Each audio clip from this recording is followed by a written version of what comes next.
Thaxted, madrugada del 18 de marzo de 2024.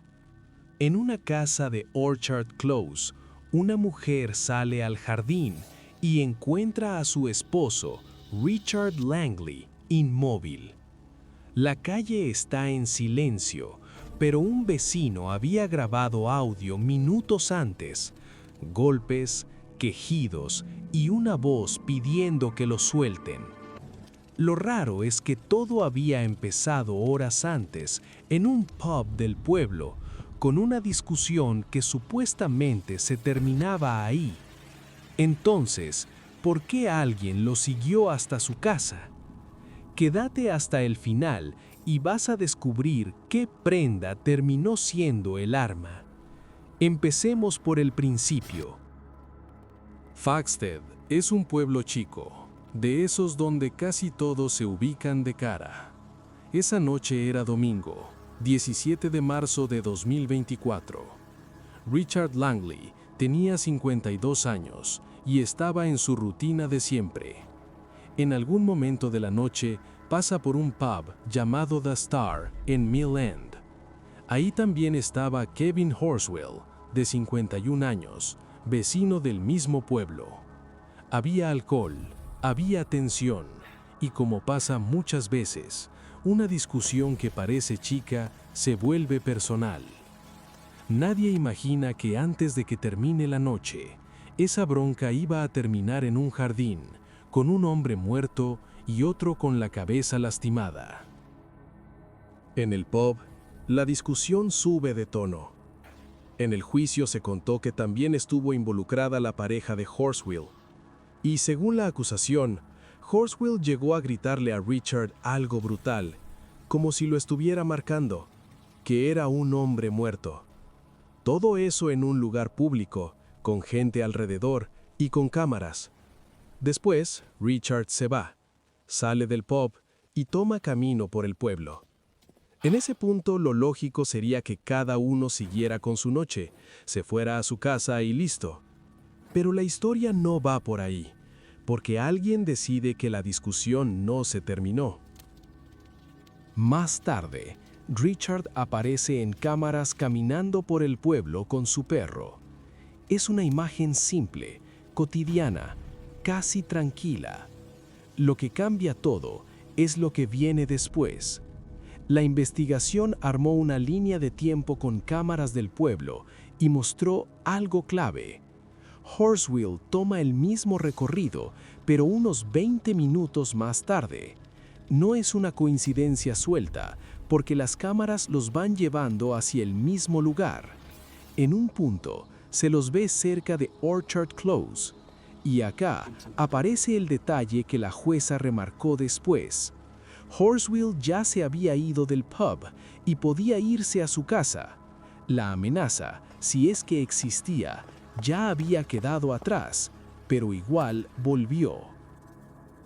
Lo que pasa en el jardín es el centro del caso. Para la fiscalía, no fue una pelea casual ni un choque en el momento, fue un ataque decidido. En el juicio se habló de que Richard fue dominado en su propio jardín y que lo dejaron ahí, sin ayuda. Un vecino, sin saber que estaba capturando una prueba, grabó audio en esos minutos. Se escuchan ruidos de forcejeo, dolor y una frase clara, como un pedido desesperado para que lo suelten. Después, silencio.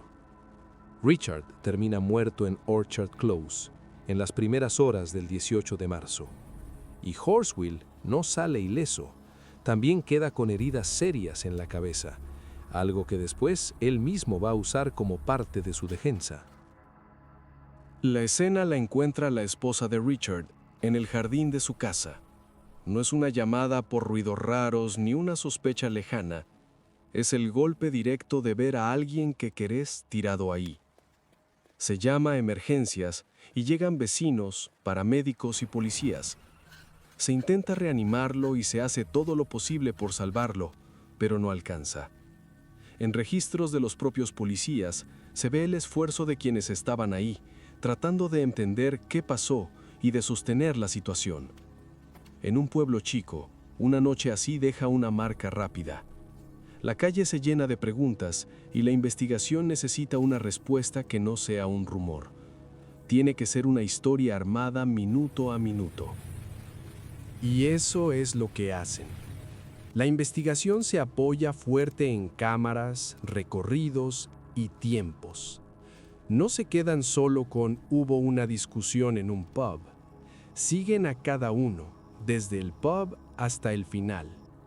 Con esa línea de tiempo, muestran que Richard se va, camina por el pueblo y vuelve a su casa, y que Horswell después hace el mismo camino y termina en el mismo punto. También aparecen testigos que dicen haber escuchado la agresión. Se toman declaraciones, se levanta evidencia y se arma un cuadro completo de la noche. Horswell es detenido en la madrugada del 18 de marzo en su domicilio después de recibir atención médica en un hospital. Y con eso, el caso entra en el terreno más duro, el de los tribunales. En el juicio, Horswell niega haberlo matado. Su versión busca dar vuelta a la historia. Dice que fue a la casa de Richard para encararlo por lo que había pasado en el pub, pero que no iba con intención de matar. Según él, Richard lo habría tirado hacia la propiedad y lo habría atacado con un martillo.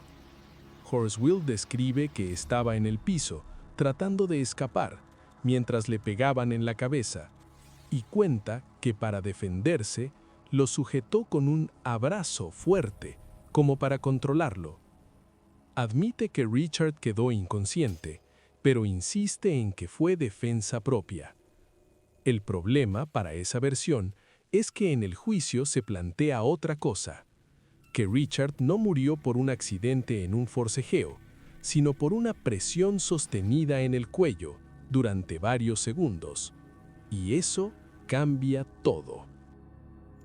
La fiscalía aprieta donde más duele. Si lo seguiste hasta su casa, si lo alcanzaste en su jardín y si lo dominaste, ¿qué parte de eso es defensa propia?